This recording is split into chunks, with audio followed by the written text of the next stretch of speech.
This story has been recorded at an Addictive Eaters Anonymous meeting in New Zealand. You can email us at contact@aeanz.org.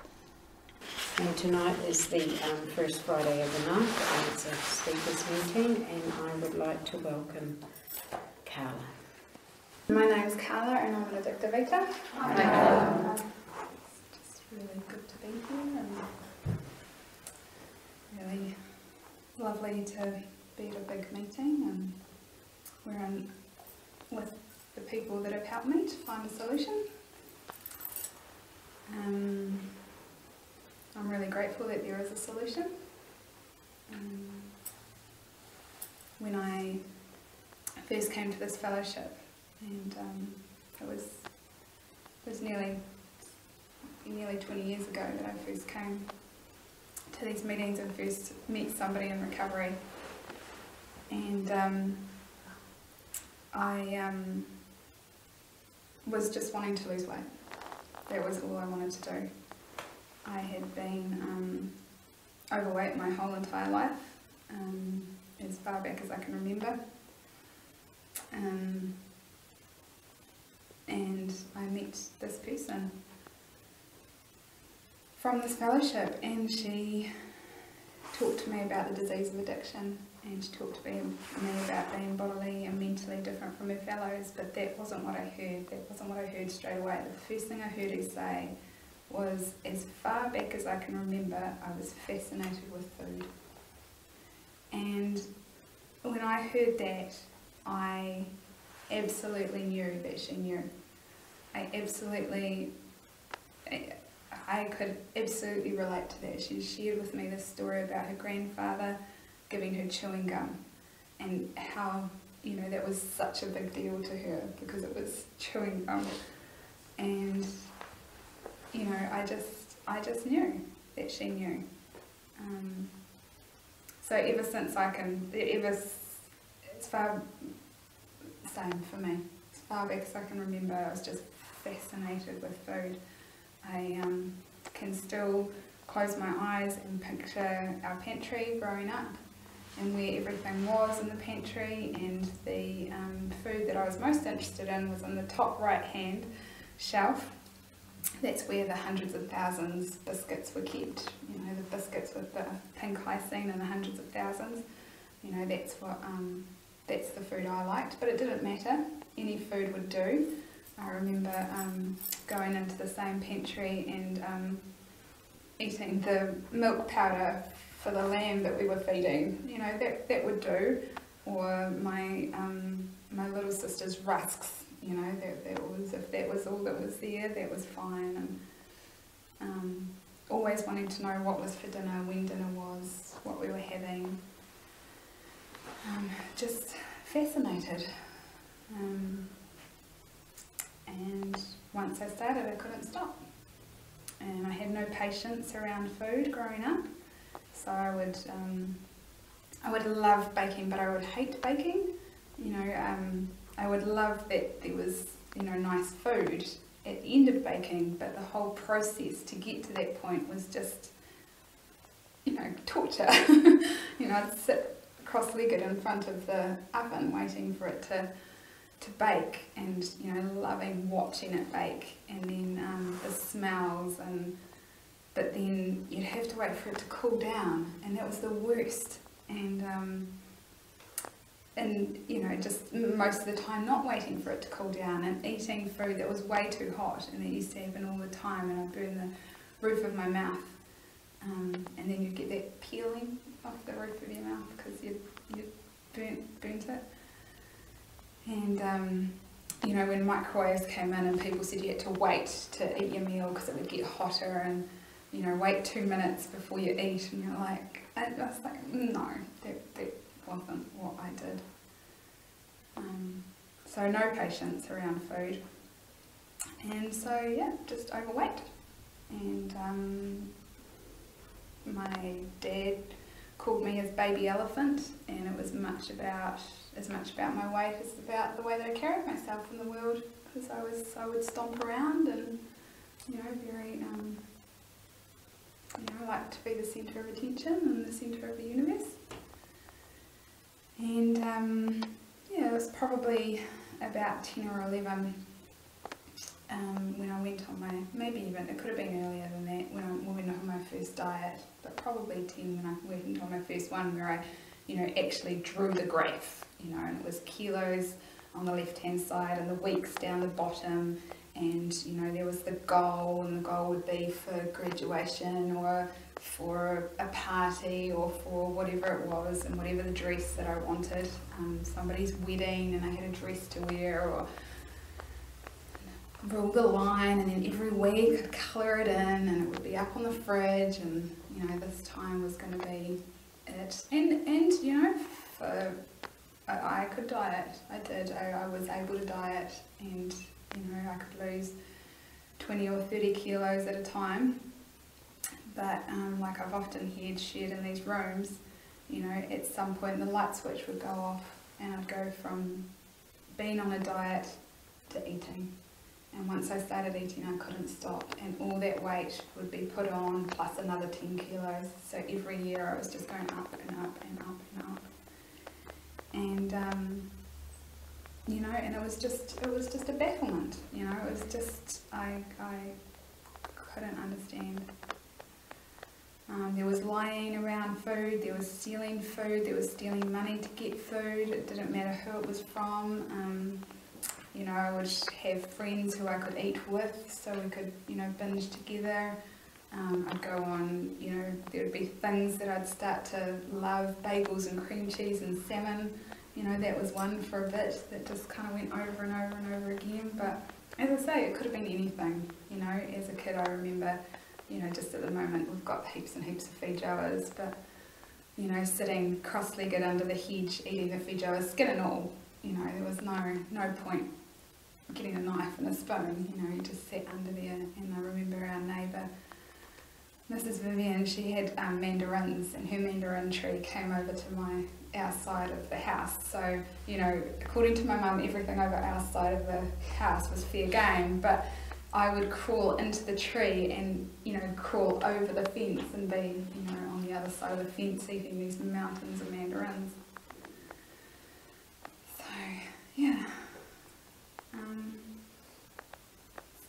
Looking for a solution to my weight was why I came here. I was engaged to get married at the time, and I didn't want to get married in a size 22 wedding dress. I'd seen a size 22 wedding dress and it was hideous. It had sunflowers on the breasts and sort of these big ruffles, and I just didn't want to get married in this wedding dress. But I knew I didn't have another Monday in me. I was all dieted out by this stage. it was just before my 23rd birthday, and I'd been dieting for all those years, and I just knew. I just knew that I could not do it anymore. The year before was the first year that I hadn't dieted, and I had put on so much weight in that year. I thought in my head, no, dieting is the problem, so let's try not dieting. And it was just hideous. I couldn't stop. I'd have all these plans to eat properly, like not diet, but to eat properly, and I'd have Cruskits in my drawer at work, because if I had Cruskits, then that was better than eating chocolate or whatever. But then every time anybody went out to buy chocolate, I'd go with them and buy chocolate. And on a good day I'd have one lunch, and on a bad day I'd have 3. And it would all be healthy. It would be a potato and sushi and whatever, but it would still be 3 lunches. And I was so overweight that I did do a lot of, at that time I was doing a lot of dancing, so I was still active, even though I was very, very overweight. And I remember I was involved in a performance at the town hall, and I remember afterwards this young girl coming up to me and asking me for my autograph, and I gave her my autograph, and her mother said to me, "Oh, you did so well." just very nice thing to say. But what I heard was, you did so well for someone as overweight as you. That's what I heard. And, you know, my mother had to make me my dress. I couldn't get one off the rack. My mother had made me this dress. I have to say that dress, after I came into this fellowship a couple of years later, she made me 2 dresses out of that dress. So it was so massive and it was so heavy. And I was dancing in this heavy dress. So anyway, I don't know. I would keep up appearances. I would say that everything was fine, that I was fine, but that's not the truth. At night, to go to sleep, I would have to eat so much so that I was so tired that all I could do was kind of pass out. Like, eat to that point of, I used to love growing up Peter Rabbit being soporific from eating all the lettuce. You know, that feeling, like that Christmas Day feeling of having eaten so much that all you can do is pass out in bed. That was a good night. That's what I liked. But I was living with my husband, you know, my fiance, my husband, and you know, so that would have to be done in secret. And he could never understand why we had no leftovers. It's like he said to me one night, like, oh, my colleagues take leftovers to work the next day, and I just, you know, lied. I said, oh no, I'm very good at making sure that we only cook what we need for that night. But the truth was that I'll do the dishes, dear, and then I would just eat whatever was left. And on a bad night, if I couldn't get the food, if I couldn't get enough food, then I would go to bed and I would dream, or fantasize, not dream, fantasize about waking up in the morning thin. You know, I wanted my thighs to be half the size, I wanted my arms to be half the size. I would look at my hands, which were, you know, my fingers were like sausages, you know, and I would look at them and I'd think, tomorrow I'm going to wake up and have knuckles and fingers and a shoulder and, you know, and, you know, cry myself to sleep every night. And it was just, every day was the same. And, yeah, I didn't expect there to be a solution for my eating or my weight. I really didn't, but I had tried everything else and I came along here. And as I said, I heard about addiction, and it made so much sense to me. You know, it's made so much sense to me that just like a drug addict was addicted to their substance, or an alcoholic to alcohol, that I was a food addict and I was addicted to food. And I just remember it making so much sense because I always wanted it. You know, I always wanted the food. I was always thinking about the food. You know, that obsession, that compulsion that I heard, that I didn't know about, but that I heard in here. And, you know, when I was dieting, I was going mad. I was completely insane because I couldn't satisfy that craving. And I came in here and, you know, that obsession and that compulsion, people talked about it in the rooms and I found out about it. And the other thing about the addiction is once I started, I couldn't stop. You know, I never, ever was a person that could have one of anything. You know, once I had one biscuit, I would finish the packet. I might go back and back and back a few times, but you know, once I started, I couldn't stop. And so that made sense to me. The 12 steps, on the other hand, the solution, that took me quite a lot longer to understand, even though I thought I would. You know, I thought 12 steps, 12 weeks, I'll sort that out, I'll work that out. You know, new stationery, I'll get the textbook, you know, the big book of Alcoholics Anonymous, I'll get that. And yeah, and then I'll graduate and I'll get A+, and then I'll tell all of you how to do it. And that's not my experience. You know, that is not surrender. And it was very hard for me, very hard. It wasn't very hard for me because I thought I was God's gift to everybody. I think it must have been harder for everybody else than it was for me. But, you know, these 12 steps, eventually, after many, many, many years in these rooms, you know, I did get to that point of desperation in these rooms.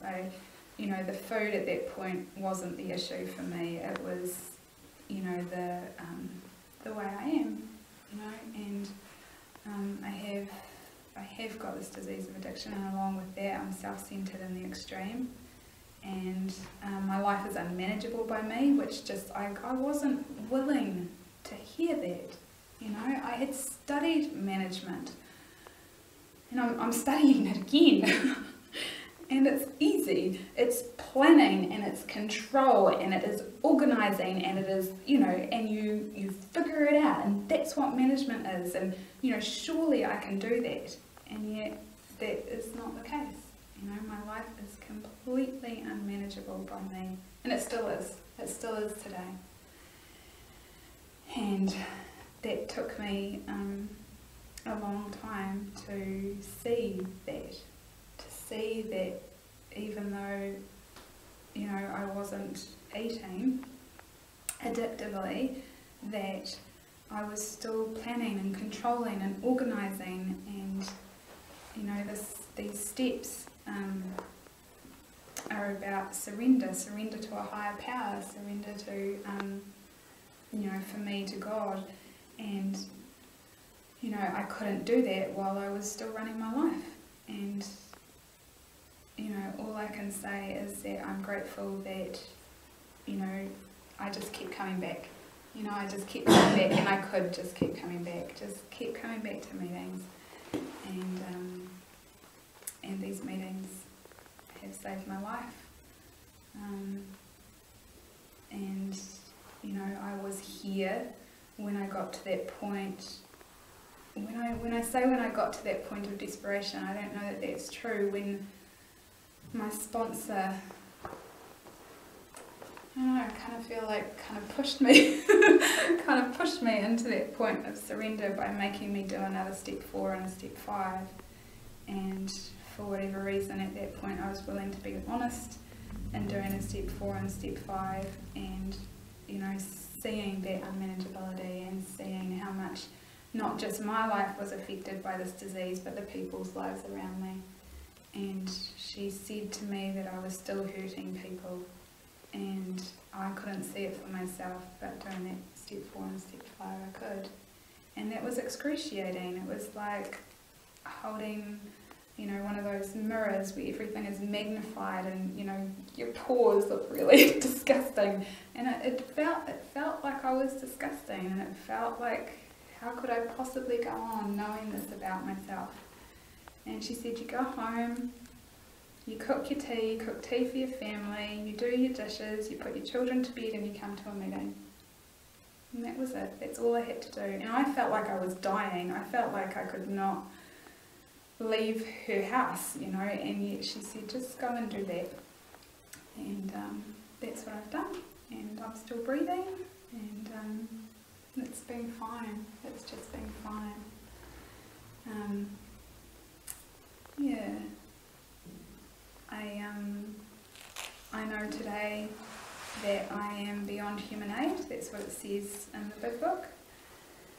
I'm beyond human aid, and, you know, I really, that very first meeting I went to, and that very first person I met, I knew that, you know, because I knew that I had tried all the diets. I knew that I'd been to counsellors, and the counsellors couldn't help me. I had been to a doctor who specialised in stomach stapling, and she hadn't been able to offer me a solution because she said I was too young and I wanted to have children, so that wasn't an option for me. You know, I had been to church and looked for answers there. I had been to dietitians. I'd spent so much money trying to fix this weight problem. You know, I had fallen in love, and that had lasted for about a week, and then I was back to that, you know, gone from that obsession with him to back to the obsession with the food. You know, my mother couldn't help me, my father couldn't help me, my grandparents couldn't help me. You know, none of those human beings could help me. And yet, what I forgot, and why it took me so long to get to that point of surrender, was that I forgot that I'm a human being. You know, I forgot that I can't fix myself, and that I can't sort it out, and that I can't figure it out. not for myself.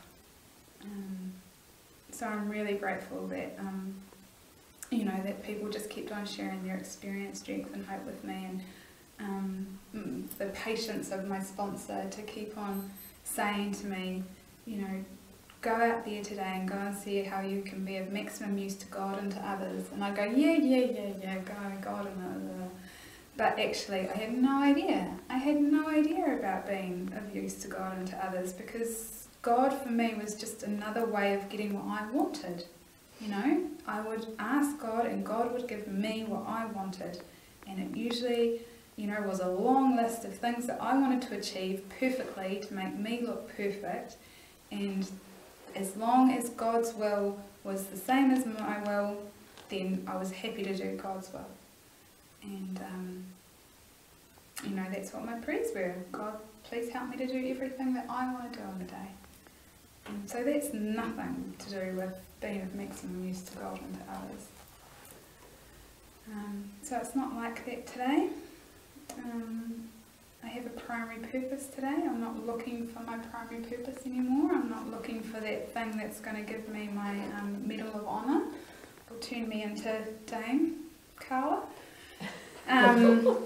You know, I'm not looking for that anymore. I have a primary purpose, and my primary purpose is to stay sober off the food and alcohol and drugs, and to help others to achieve that same sobriety. And I love that, to be able to do that, to be able to help others to achieve sobriety, that all I have to do is show up to these meetings, just show up, and I have to answer the phone when people phone me, and all I have to do is share my experience. That's all. I don't have any answers. I have not... Yeah, I can quote you the big book. I've been able to quote the big book right from the start because that's how I thought it would work, but actually that's not how it works, you know. I'm really, really grateful. It's amazing not to be eating today. It's amazing not to want to eat today, like not to be fighting it. I fought food for so many years and it was exhausting, just so exhausting. And then I came into this fellowship and I fought you for so many years, you know, just I'm going to do it my way and I'm going to show you I'm going to do it my way. And it's just exhausting. And, you know, I'm tired today, but that's because I have this busy, full life. And, you know, and I'm trying to look for those as many opportunities as I can to be of maximum use to God and to others. And the highlight of my day is phone calls from other people who want to hear the solution that has been given to me in these rooms and through this fellowship. And that is the highlight of my day. And everything else out there in the world, that's a bonus. And I still have such a long way to go and such a lot to learn. And I want what's in these rooms. I want the peace and the serenity that the people that have been here longer than I have got. You know, I am good when I'm busy. You know, I am really good at living in the moment when I'm busy.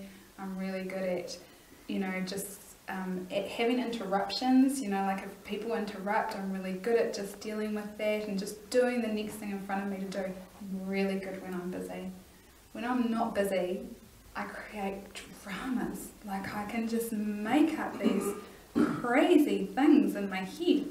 You know, I would like that to be better. I would like to be well when I'm not busy as well when I'm busy. You know, I think that'll get better. I don't have to work on it. I don't have to make it happen. I just have to keep coming back. So that's what I do. I don't pick up the first one, go to meetings, try and help someone else, and it's a good life.